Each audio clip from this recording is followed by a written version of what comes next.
Le 24 décembre, la dernière vidéo. Bienvenue à cette vidéo, on l'a fait aujourd'hui ensemble. Ouais. Et puis, on te remercie déjà que tu nous as suivis pendant tous ces jours. Et j'espère vraiment, et on espère que cela a vraiment été quelque chose d'intéressant de voir tous ces passages qui nous parlent de la venue du Seigneur Jésus et plus précisément pourquoi est-ce qu'il est venu. Magnifique. Pour nous aussi, c'était franchement... Ouais, on a eu vraiment un bon temps d'être occupé de tous ces passages Ouais. qui parlent de Jésus et puis de sa venue et pour quelle raison il est venu. Et demain, c'est Noël. Et c'est le jour où, en fait, on peut dire vraiment le moment où il est venu sur la terre. Mais il est venu pour plein de choses. Et on a vu ça dans ces vidéos. Voilà, Et puis, exactement. aujourd'hui, il y a encore Un un autre verset qu'on a devant nous. Alors, lisons-le. Ah bah oui, lisons-le. 1 Timothée 1, verset 15. Et ça, c'est un verset que j'aime beaucoup personnellement, et qu'on aime beaucoup, je pense. Cette parole est certaine et digne de toute acceptation, que le Christ Jésus est venu dans le monde pour sauver les pécheurs, dont moi je suis le premier. Exactement, ouais. Super. En verset, on peut dire, il résume pas tout, mais c'est vraiment un verset tellement fondamental. Et on a vu que toujours, derrière toutes ces raisons, on peut dire qu'on a vu chaque jour, il y a quelque chose qui est sous-jacent, et c'est que le Seigneur Jésus est venu justement pour sauver les pécheurs. Ouais. Fondamentalement, qu'il soit Absolument. la lumière pour révéler le Père et tous ces... Qu'il soit ces venu choses. non pas pour juger, mais pour sauver. C'est toujours ça. Ouais. C'est beaucoup ça. C'est pour ça qu'on ne peut pas déconnecter quelque part. C'est impossible de déconnecter la venue de Jésus de toute sa vie. Il est venu et que le but de sa vie, c'était de sauver les pécheurs. Mais ce que je trouve génial dans ce verset, c'est comme il introduit ça, l'apôtre Paul, il dit « Cette parole est certaine et digne de toute acceptation. » C'est certain. Paul, quand il a écrit ça, pour lui, c'était pas peut-être, éventuellement, probablement. C'était sûr et certain. Cette parole est certaine, digne de toute acceptation. N'importe qui devrait croire ça. Et ça, c'est les deux choses, on peut dire. D'un côté, c'est certain. Et puis, si on voit tout ce que Jésus a dit, tout ce qu'on a, pour les raisons pour lesquelles il est venu, ce que lui, il avait dit, ce qui est dit dans la Bible, après dans les épîtres, c'est digne d'acceptation. Absolument. C'est absolument unique. C'est absolument unique. On ne trouve pas ça dans les religions, ces raisons et cette manière d'avoir agi envers l'humanité. Et puis la cohérence. Ouais. La cohérence du message. Il y a rien qui est bizarre ou qui n'est pas possible de croire vraiment ou qui ne fait pas de sens ou qui est...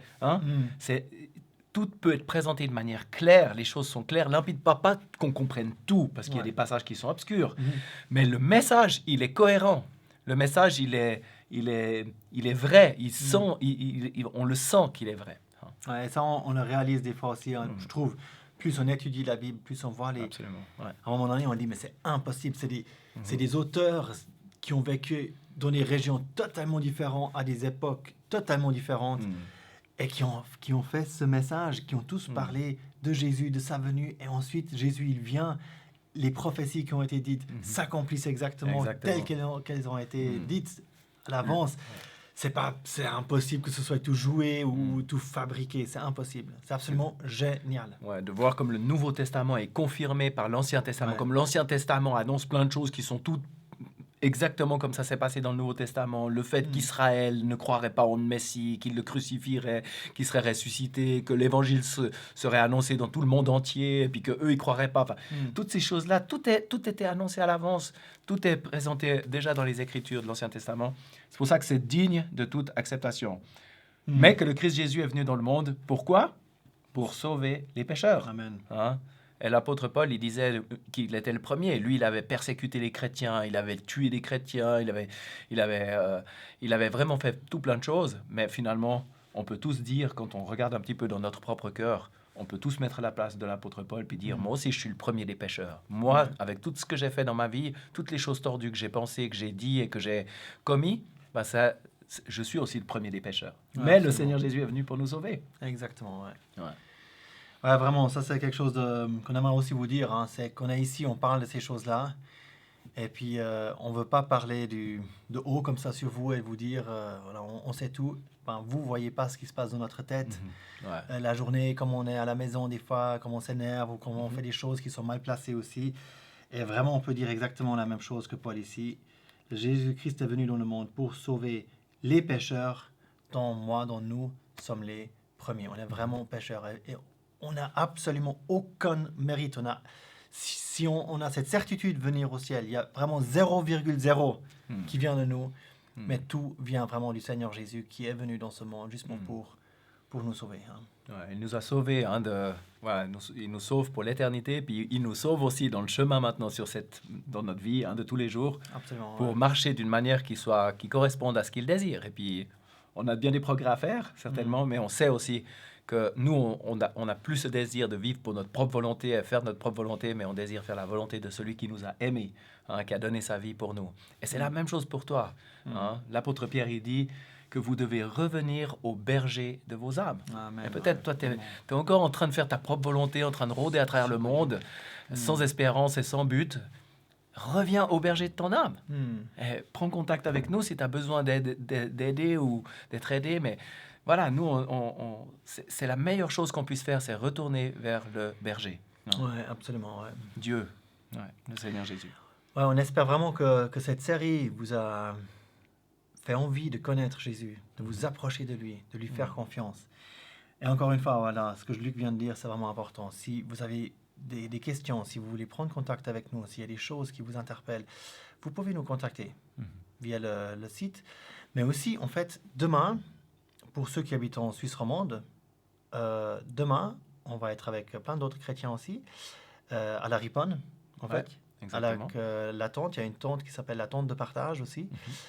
Et c'est à partir de midi, plus ou moins. Et puis donc après, à Lausanne. À Lausanne. Lausanne, place de la Riponne. Ouais, exactement, Lausanne, place de la Riponne. Vous pouvez venir demain, après-demain et après-après-demain. Donc le 25, 26, 27, on va être là. Exactement. Il y aura aussi d'autres frères et sœurs qui sont là. Vous êtes là, bienvenus pour vos questions, mais aussi juste pour dire bonjour, pour nous voir ou bien pour voir d'autres. Voilà, et puis on offre à manger et à boire. Du café. Du thé et du café. Dans une ambiance un peu Noël. Un peu Noël. Il y aura des messages aussi de prédication. Il y aura aussi... il y aura des crêpes, il y a des à manger. Et il y a vraiment assez pour tout le monde. Donc venez aussi pour cela, on doit dire, si Dieu le veut, parce qu'on ne sait pas si demain on est encore là. Peut-être demain, il y a autre chose. Demain ne nous appartient pas d'un côté. Mais en tout cas, c'est ce que nous avons prévu. Et nous prions pour cela. Nous te demandons aussi, si tu es croyant et chrétien, de prier pour cette action. Ouais. Voilà, mais pour résumer, encore une fois, crois au Seigneur Jésus, dit la Bible, et tu seras sauvé. Il est venu pour ça. Il est venu pour toi, pour te sauver et pour nous sauver. Et c'est la vérité, c'est digne de toute acceptation. Amen. Voilà. Donc on espère que tu auras un joyeux Noël et on te dit à bientôt. Joyeux Noël, à bientôt.